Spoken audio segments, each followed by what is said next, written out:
வாய் இருக்குன்றதுக்காக நக்கலுமா நையாண்டியுமா நச நச நச நசன் ஒரே பேச்சு. என்ன பண்றது, தலையை குனிஞ்சு அப்படியே நின்றுட்டு இருக்கிறாங்க. அங்க ஒரு பெரியவர் வர்றார், வந்து அந்த பையன்கிட்ட கேட்கிறாரு, எப்படிப்பா இப்படி ஒரு முரட்டு காலை சீறிட்டு நின்றுட்டு இருந்தது, எப்படி அந்த காலை அடக்கின அப்படின்னு கேட்டதுக்கு அந்த பையன் சொல்றான், ஐயா எனக்கு அந்த காளையை பார்த்தா கோபமா இருந்த மாதிரிலாம் எனக்கு தெரியல, அந்த காலை பசியோட இருந்த மாதிரி இருந்தது, அதனாலதான் அந்த புல்லுக்கட்டை காமிச்சவன ஓகே நமக்கு தேவையானது கிடைச்சிருச்சு அப்படின்ன உடனே அந்த புல்லுக்கட்டை சாப்பிட்டுட்டு நம்மளோட அப்படியே ஜாலியா வாக்கிங் வந்துருச்சு அப்படின்னு சொன்னான். இத கேட்ட அந்த பெரியவர் சொன்னாராம்,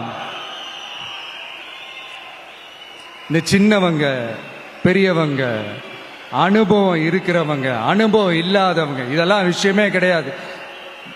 யாரா இருந்தாலும் அந்த சூழலுக்கு ஏத்த மாதிரி அந்த சிச்சுவேஷனுக்கு தகுந்த மாதிரி என்ன பண்ணி அந்த ப்ராப்ளம சால்வ் பண்றான், ஏது பண்ணி அந்த ப்ராப்ளம சால்வ் பண்றான், அதுதான் விஷயமே, அதுதான் மேட்ரு.